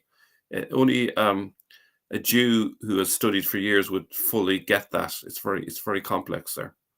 Any thoughts on that before we move on? Yeah, I want to just say something about Mehmed. If you look at the Arabic, if you just add a dot to the second letter, then it will be Mehmed or Mehmet. So Yeah. this is how close you are to the reality. So if you just put a dot in the Arabic, then all of a sudden you have this desired one in the Torah. Yeah. Wow. So it's really close. Yeah. And those dots were not really created till the 8th or 9th century. So how would they have read it in the 7th century? They could read it without the dots, but these dots, when they came later, they imposed them on the text. But of course, in Aramaic, you do not need the dots to read it correctly. Yeah. So, let me see. Thus, rabbis were to interpret this passage from the Masoretic text to indicate that the riches are allusions to both the material wealth of the Gentile nations and to the Messiah, who, as the angel of the Lord, will fill the future temple with his glory. So we can be confident that the Jews did think of the Messiah as the Machmed. So if we think back to those Jewish texts, we saw 12 of them earlier, about 7 or 8 of them considered Nehemiah ben Huziel to be the Messiah. Well, then this would imply that they would have also referred to him as the Machmed, even if we don't have it in writing. That's part of the belief system and the way they would have used those words. And then it doesn't take much imagination to see how that would drift into something else in the 8th and 9th century, the beginning of a new religion, which was taken up by the Arabs. Given that notes in the margins of the Masoretic text suggest references to Machmed and Himda can refer to the Messiah, this would be an established meaning in Jewish communities. This meaning would have been present in the tradition long before the Masoretic text was written, as indicated by St. Jerome in the 4th century Bible translation. We know that St. Jerome had help from Jews who were more familiar with Hebrew. So obviously he would have been guided to some extent in how he interpreted from those Jews. So I think we're on solid ground here when we say that Machmed was used as a synonym for Messiah. Before we go into the conclusions, any thoughts there? Are you going to say anything about Ambrose at Oregon? No, not at this minute, unless you want to jump in with that. Because you brought in past times, you've always really said there was Ambrose that really made this connection, more so than you're saying about Jerome in this case. Yeah, I'd say that in terms of the Song on Songs, I'd say there's a lot more than even St. Ambrose. There's probably dozens and dozens. It just requires. Well, you also refer to St. Augustine and Oregon. All of these Yeah. you would refer to that are Yeah. that imply that this Song of Song 516, this altogether lovely one, is more than just a reference to Solomon. It's also the reference to the Messiah. Yes. That was pretty much from my reading of the theology over the history of the whole historical period. That was the standard understanding right up to the 16th century. Most Christians would have interpreted Song of Songs to be all about Jesus, essentially, the church and Jesus. So therefore, the Machmed automatically was the Messiah, automatically Jesus. There was no question about it. It was only later when new interpretations were being given and sometimes people were reading it without reference to traditions or just viewing it in a literal sense. Maybe that sense got lost. But if we go back, to the early centuries, it's very much part and parcel of their understanding. It was essentially, what was the Old Testament about? It was to do with the coming of the Messiah. So it was natural to find references to the Messiah everywhere. Yeah. And so they're all waiting for it. Jews are still waiting. Exactly. So obviously Christians would be looking under every word in the Bible, the Old Testament, for even oblique references to the Messiah. So for them, it was a slam dunk that Machmedim referred to Jesus, the beloved, the altogether lovely, the praised one and the anointed one. Exactly. So I think it's pretty well established. I'm sure we'll find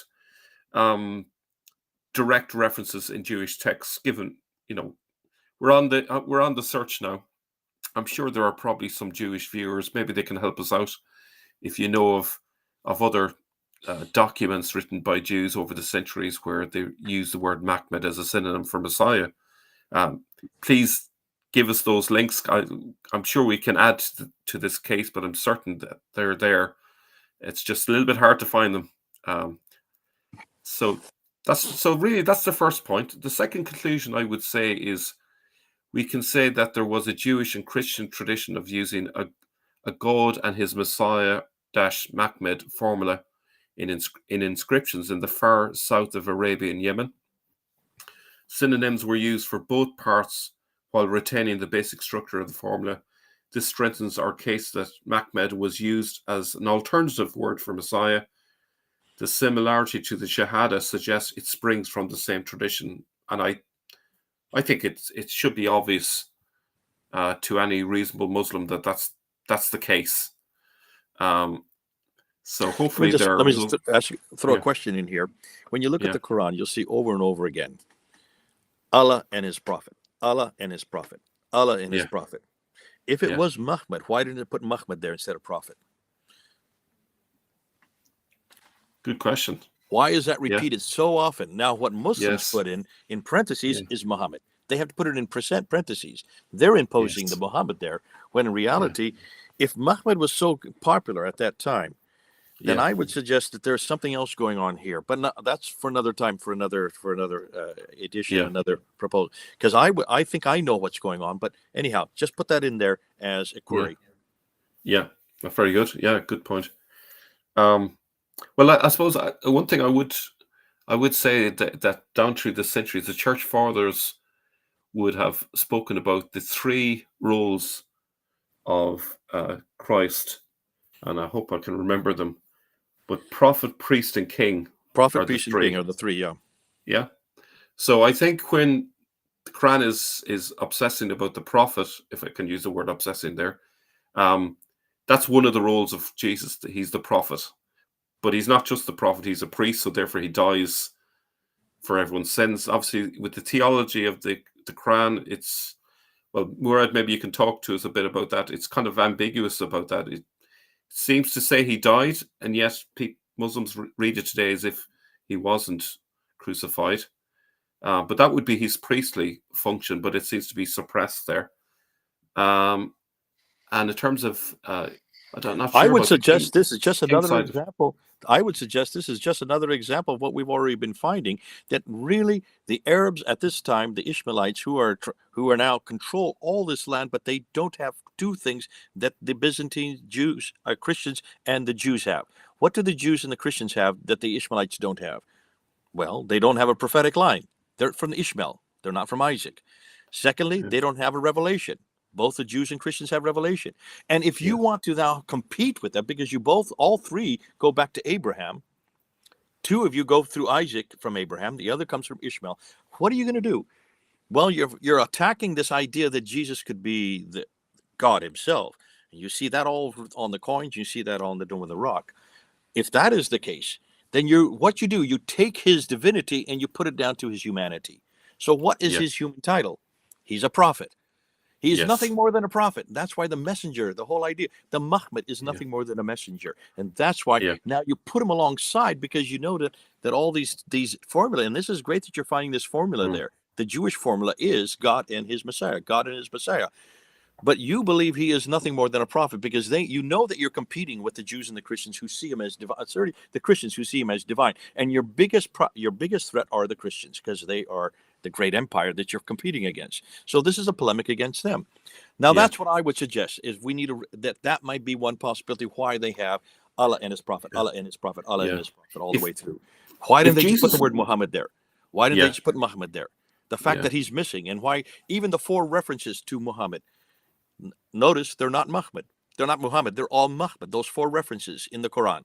In every case, they could be Jesus Christ, except for the 4th, possibly. Yeah. But it stands to reason that they're competing with that which has come before. You need your own prophet to be part of your prophetic line, to create your own identity. And then, of course, if you have a prophet, you have to have your revelation.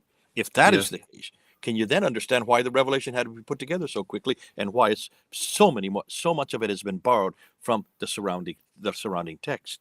But you then eradicate anything that's to Jesus, and you introduce the prophet instead of Jesus. Yeah, I think if you take away Jesus's divinity, then Jesus can no longer be the priest, the one prophet.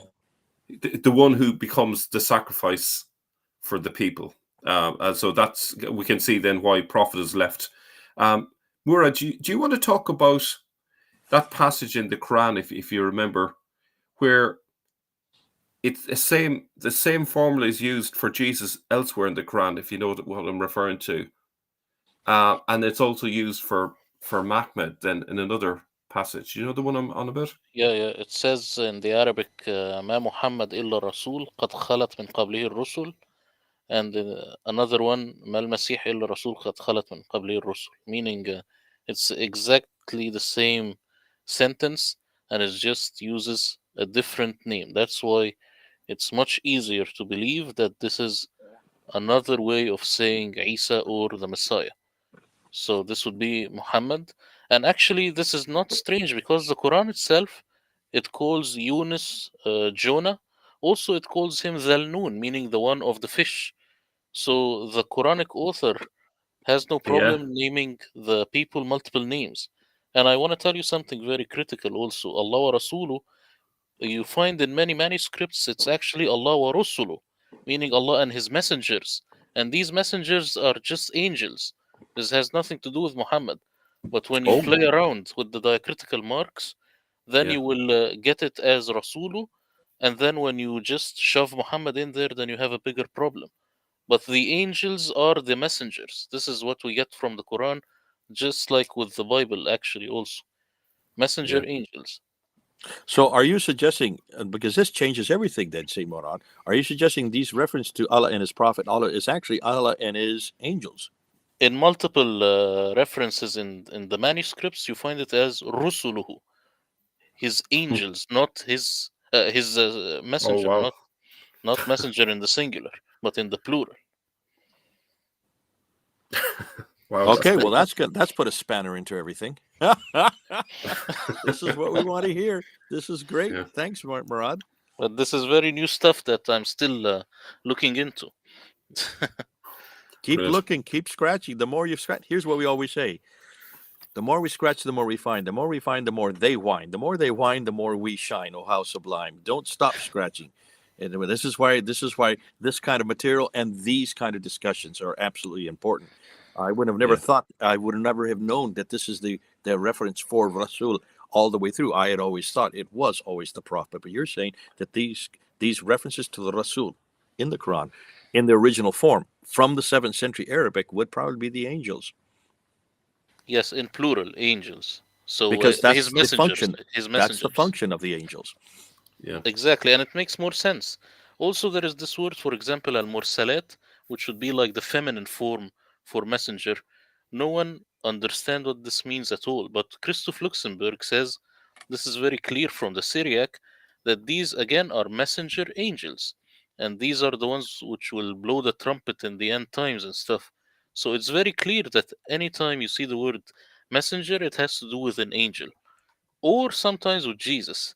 But with Wow. Muhammad, this is very strange. This is an anomaly that they shove in there that the Quran doesn't really ascribe to. Yeah. Going to move on. Third conclusion is there was no vacuum in the biography in the years 620 to 750s for the Mahmed. There simply was a different story.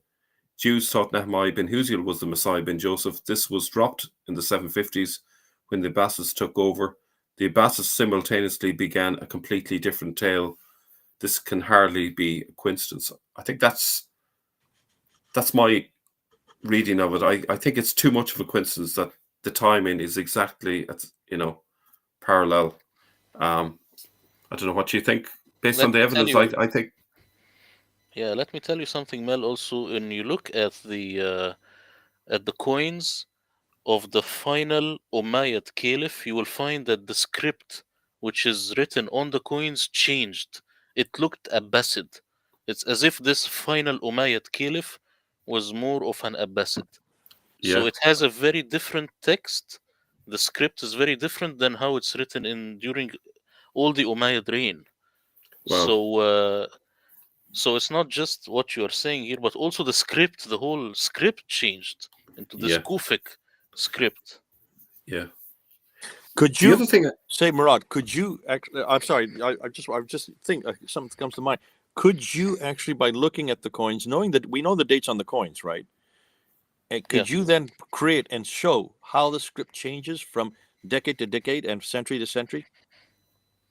Yeah, I just look at them, but it's very clear when you look at the final Umayyad Caliph. So this doesn't require someone to know Arabic. It just requires him to look by his eyes, and he will see that this is very different. This is not the same script. Okay, That if would that be, is the case, and you can see that delineated on the coins, could we then not then put the manuscripts, the earliest manuscripts, against the coins and be able to date the yes. manuscripts? Yeah, well, this is exactly the how I will be doing it in the future, because the coins are the very base that no one will argue against, There you and then go. we will put the manuscript, try to align the manuscript with the coin, not the other way around. That You've would be heard it brilliant. here. You've heard it here. We're going to be doing that. This is something that the scholars have not done, and this has always been the biggest problem. I've just been talking to Al Fadi about this. I was just talking about Rami, who just got his PhD on the Topkapi manuscript. Al Fadi, who's just about finished his PhD on the Sana manuscript. And when I asked them, "Can you date me the manuscripts?" they said they're Dorosh is the one that is the world authority on the manuscript. He has never actually shown a delineation of when the scripts change. And I said, well, why don't you use the coins? And now you're bringing up and saying we should be using the coins because the coins you can date, and the coins do. Yeah. The script changes on the coins, and they change by geography as well, depending on if they're Eastern with the Sassanid influence or they're Western with, of course, as you know, the more Byzantine influence. So why haven't we done that? Why haven't we done something as simple as that? I'd like Yeah. to see what you come up with, Murad. And when you do, let's do a whole nother. We'll start putting this together. We'll do a whole nother, another one of these videos where we can do the live Yeah. streams, where we can actually unpack Yeah. it. Just parallel to what you've just been saying is I was reading Ilka Lindsted's paper on the inscriptions, and when the first appearance of the word Muslim and Islam appears in the inscriptions, it's the 730s. 730s, yeah. So it just fits in very much with what you're saying, And you Murad. can't argue against rock and coins. This is the Yeah, beautiful thing. Look at this is something that we've always said. If we are going to cry out, the rocks are going to cry out for us. So let's just follow the evidence using that which did exist. We don't have the documents anymore. We don't have the manuscripts anymore. Why don't we then just use the rock? Now, we need to get back to your conclusion, but I get excited by what we're coming up with here. Okay, so conclusion 4 is the 12 Jewish sources about Nehemiah bin Huziel are claiming by inference that he is the Mahmed, the Messiah. The Abbasids replace him with a fictitious Arab called Muhammad. Actually, I would even correct that. Um, it seems like they started off with a fictitious Persian called Mahmed, if you were to look at the Chinese source, and later it became a fictitious Arab. And this Mahmed is later revocalized as Muhammad. When that happened, I don't know. I'd love to know when we can get the first clear indication of when Muhammad was used, but I think this was probably part of the revocalization was to separate it from its Jewish and Christian source as Mahmed. That's my theory on that one. And number 5, what began as a messianic title, Mahmed, became confused as the name of a person. This then revocalized as Muhammad, distancing it further from its origins.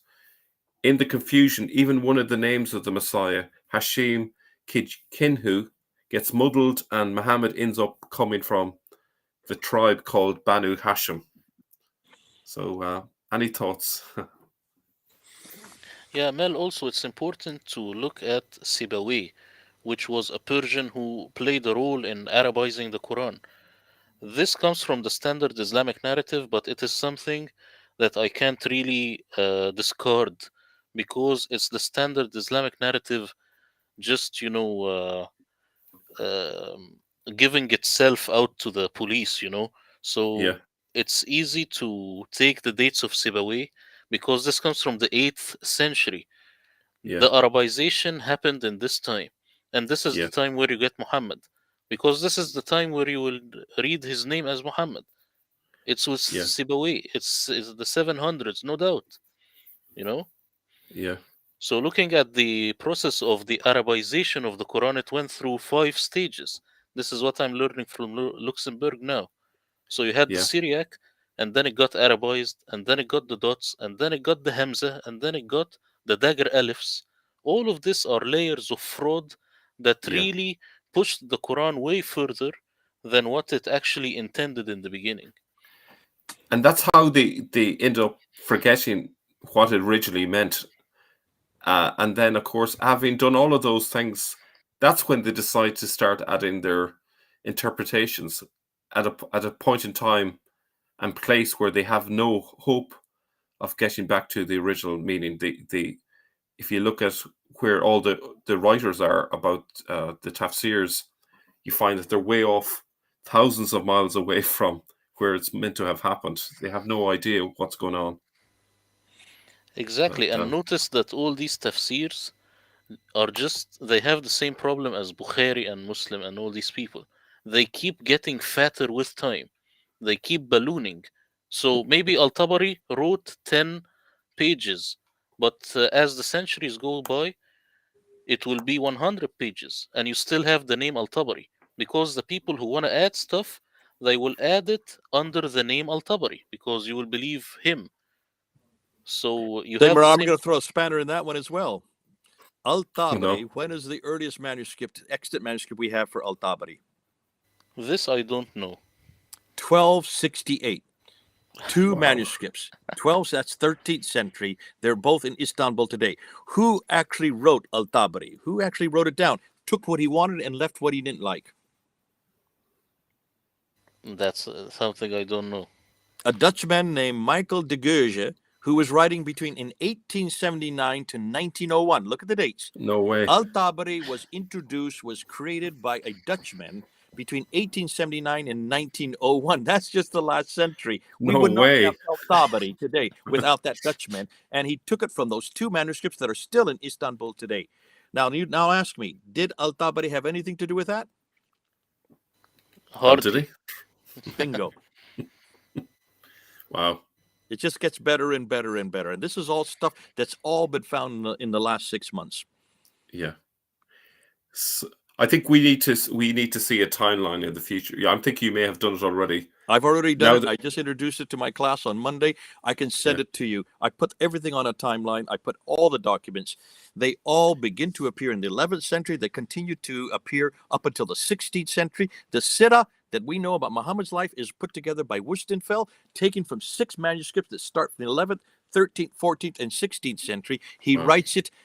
Look at the date. He writes it in 1860. That's the 19th century. We don't, and therefore he only took bits and pieces from those 6 manuscripts. And the one manuscript, the earliest one, which is 1063, the Fez manuscript, he only took 25% of and threw out 75%. Why did he throw out the 75%? And why hasn't no one's looked at those two and compared? So this is all stuff that we have to unpack yet. But you You can know see when we're talking about 2 different Europeans, one a Dutchman and one a German, who put together everything we know about who Muhammad was, what he did, and everything we know about how Islam began with Al-Tabari's lovely stuff that contradicts each other. That is because of a Dutchman. So don't yeah. say that this comes from Al-Tabari. We thought that was 10th century. That was late enough. It's actually from the 13th century, but introduced in the and actually compiled in its canonical form in the 19th and 20th century. You know the famous Ibn Hisham copy of his manuscript that Muslims often refer to from the 820s. It's a 14-line folio. It's just a tiny little bit. You know, that's all they've got. So the earliest manuscript again for the Sirah, Ibn Hisham's earliest manuscript, And that's the Fez manuscript, which is 1063. That's 11th century. 1063. Yeah. So Nothing it's from the 9th century, nothing yeah. from the 9th century at all. That provides a lot of time for them to develop their story. And keep manipulating it, accreting it, deleting it, accreting it, deleting it, corrupting it. So what we now have in our hands today is really from the Ottoman. Most of it, Yeah. not all of it, but most of it's from the Ottoman period. Yeah. You know, the argument that I've heard from a lot of people, even Bob the Builder has often used this argument that, you know, that's doubting that, you know, what we're saying is that, oh, if they tried to introduce these changes, there would be people that would say, oh, you can't change that. You know, we have this memory, but clearly, if all of these things are being produced centuries and centuries later, there's no one around to contradict the people who are making these documents.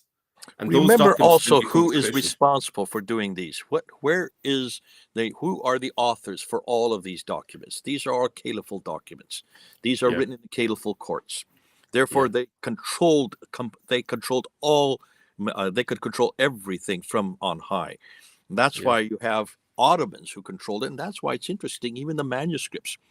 Notice the manuscripts that Daniel Brubaker looked at, the 6 major manuscripts, and he's found 4,000 differences, canonical changes, manipulation, so that they all agree with one script. Well, yeah, who do you think had those manuscripts for 700 years? The Ottomans did. The exactly. Ottomans controlled those manuscripts for 700 years. They were the ones that chose the Hafs manuscripts. That's why Al-Husseini al-Haddad in 1924 chose the Hafs, because it was the Ottomans' choice. Now can you understand why when Daniel looked at all of these 4,000 differences, in every case, whether it was erased, whether it was it was covered, whether it was written over top, whether it was taped or they had coverings, in every case it was corrected to the Hafs manuscript, the Hafs text. Yeah. Why? Because the Ottomans wanted it. It's all to do with Ottomans. Now, why are we surprised that the traditions are also coming from the Ottoman period? Much of everything we know about Islam looks like we're going to have to change all of our books and stipulate that much of these come from the Ottoman period. Not Yeah, all, but much of them. yeah.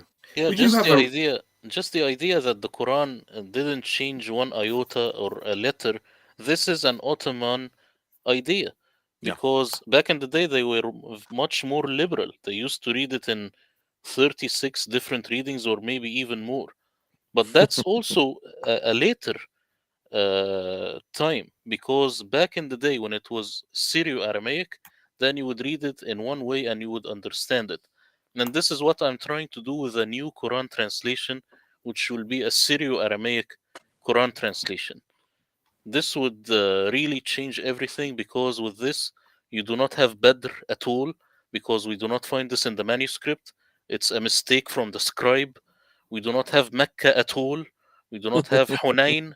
We do not have any of this, because these are scribal errors, and in Syriac they have different meanings that are just much more primitive and easier to understand from the text. something I was going to say about the ability of the Ottomans to create propaganda and even artifacts to back up their claims. If you go to the Tope copy, you'll see Muhammad's shoes size 7, size 8, size 9, size 10, size 11.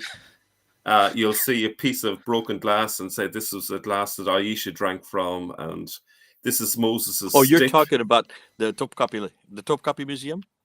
Yeah, Yeah, they have all these artifacts supposedly from the time of Muhammad, Oh, they but have some better of than the that. They have Moses's staff, and they staff, have the yeah, staff of Moses, and they yeah, also have the arm of John the Baptist, Yahya, yeah, encased yeah, in metal. yeah, Now yeah, stop and think. And these are right alongside right next in the next group to the Topkapi manuscript, which they claim is from Uthman. But yeah, the Muslim scholars like Altikulich and Ekmeldin Ihsanuddin, they both stipulated no, these have nothing to do with Uthman. They're not even from the 7th century, and they are yeah, the ones that exposed the Topkapi as having 2,270 manuscript variants, and these variants are all consonantal variants, yeah, not diacritical. yeah, Great stuff. yeah. Just gets So, better and better. guys, this has been really great, and I'm glad we could come together. We need to do this more often, but I think Well, this is an exciting time. We're I think getting the it's all three of coming us to make a good complementation because we need Saint Murad and all his ability with Arabic, which you and I do not have.